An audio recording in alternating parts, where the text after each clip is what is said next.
Right now, more people are trying to get into law school than at almost any point in 20 years.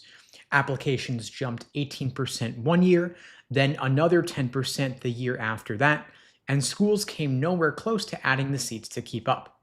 So here's what that means for you. Getting in is the hardest it's been in over 15 years. A GPA that used to be a strong application now gets you waitlisted. A score that used to be average now puts you below the median at most law schools in the country. And I'm going to tell you something nobody else will. That's actually good news. Not for everybody, but for you if you're willing to do one thing most applicants won't. Because difficulty is a filter, and filters are good for the people who are on the right side of them. When something is this hard to get, two things are true. One, there is a real prize on the other side, or most people wouldn't fight this hard for it, and most of your competition is going to fold. They'll panic, they'll wing it, they'll apply soft, and they're just going to hope. Which means anybody willing to take this seriously and actually prepare has never had a bigger edge. But here's the catch. Getting in is only half the fight. At the exact moment law school got this hard to enter, the payoff split in two. Some schools launch you into a six-figure career, others bury you in debt with nothing to show for it. And the schools on the losing side are hiding which is which behind employment numbers that are flat out fake. I'm going to prove that with their own data. So the hard part isn't getting in, it's getting into the right school.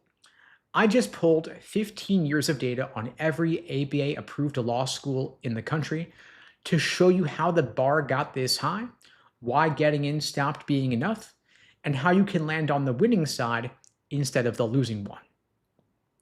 For those who don't know me, my name is Steve Schwartz. I've been teaching the LSAT for the past 20 years. I raised my own score up from a 152 to a 175. I've spent the past 20 years helping other students do the same.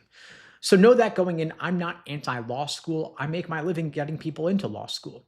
And that's why I care whether the deal is still good. Now, you should know first that getting to law school is harder than it's been in 15 years on every number that matters. Everybody obsesses over the LSAT, but the quiet killer is actually your GPA. In 2011, a 3.5 GPA put you at or above the median at 2 out of 3 law schools in the country, a strong application almost everywhere. Today, a 3.5 GPA is below the median at 3 out of 4 schools. So the same GPA that used to beat most schools now loses to most schools. Now, you didn't get worse, of course, the bar just moved. Across the whole field, the typical law school's median GPA climbed from 3.39 in 2011 to 3.67 in 2025. And it went up almost every single year since 2015 and never once came back down. No dip, no relief here, a steady ratchet for a decade. So if you've got a 3.5 GPA and you feel safe, you're not. You are below the middle of the pack at most law schools in America. Now the LSAT, same story. The typical median was at 157 in 2011.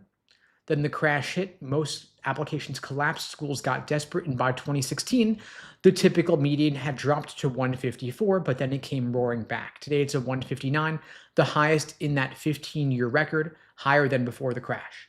So two people with the same score of 154. One applies in 2016, one applies today in 2026. In 2016, a 154 made you dead average, and schools threw scholarship money at you because they were starving for applicants. Today, that same 154 puts you below median at most law schools. The only thing that changes is the year that you apply. And I tracked the same schools across all 15 years of data. 128 of them got harder to get into. Only 19 of them got easier to get into. Even at regional schools, they've raised the bar as well. And there is a reason. At 2011, there were 148,000 law students in the country. Today, about 116,000. So the market lost more than a fifth of its seats and never got them back. Fewer seats, stronger applicants fighting over them, and a higher bar on both numbers. And again, hard is a filter, and filters are good if you're on the right side of it. A brutal bar tells you that there is a real prize on the other side. People don't fight this hard over nothing. But the prize is not spreading evenly anymore. It is concentrating at the top. So clearing the bar isn't enough. It's just the entry fee. The school that you land at decides almost everything. Now, know that most of your competition is going to fold.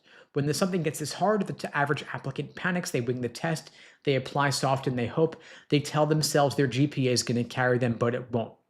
Most law schools weight your LSAT score more heavily than your undergraduate GPA, so the LSAT score is everything.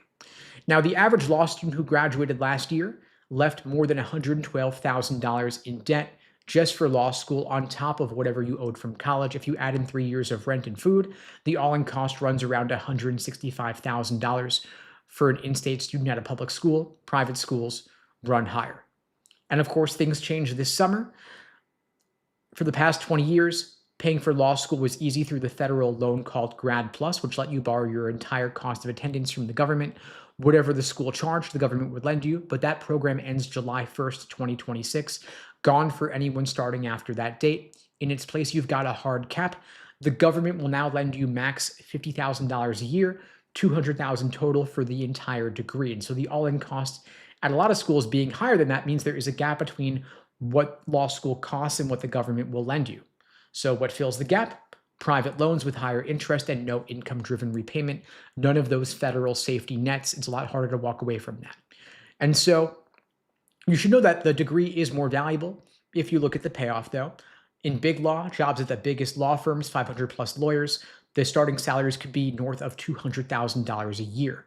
In 2011, only 1 in 15 graduates landed one of those big law jobs, only 6.5%. By the class of 2024, that nearly tripled. Almost 1 in 5 graduates got those jobs, best stretch in a generation. But that same big law number, the one that nearly tripled, for the class of 2025, it went down from 8,500 jobs approximately to down to 7,800 jobs, almost 8% down in a single year. And when the ABA released that 2025 data, the headline was record employment. The rate ticked up to 87.7%, the highest ever. Deans emailed it out. Reporters called it a recovery, but it's not true. It is not. It is a lie. It's not made up, of course, but it's a true number used to tell a lie because the employment rate is a fraction. Jobs on top, graduates on the bottom. But this year, the number of actual legal jobs fell by about 2,200, down 6.5%. The market lost jobs, but the graduating class shrank faster by about 2,700 people, down 7%.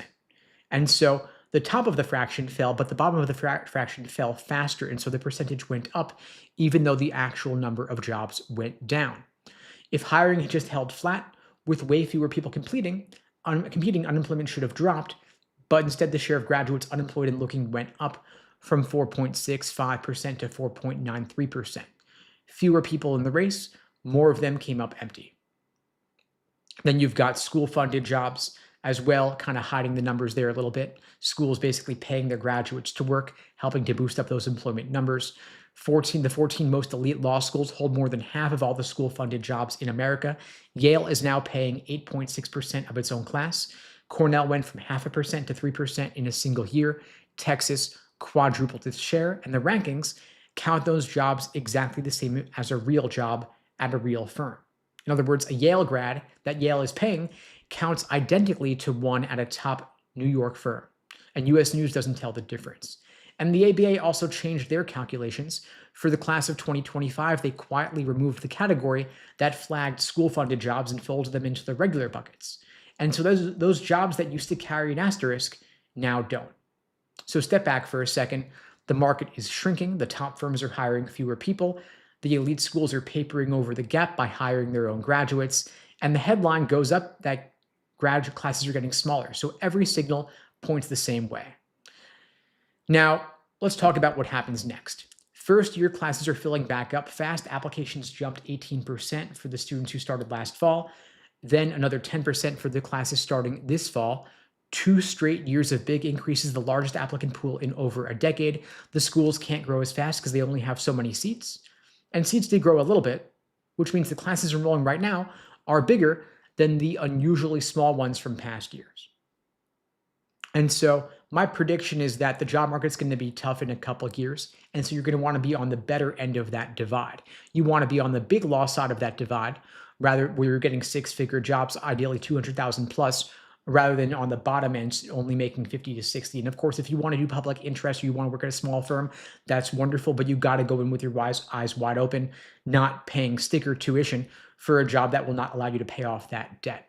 And so if you want to get into a better law school for the big law jobs, or you want to get full tuition covered, if you want to get a full ride at a lower ranked school, the path forward is the same. It's based on the strength of your LSAT score. Your GPA is probably already pretty fixed at this point, but your LSAT score is the biggest factor you can impact. If you can get a higher LSAT score, you can get more scholarship money. You can get into a better law school as well. If you want my help getting those better outcomes, I'm happy to help you out. I'm offering free LSAT tutoring for everybody watching this now or later. The link to book that free tutoring lesson with me personally is unpluggedprep.com.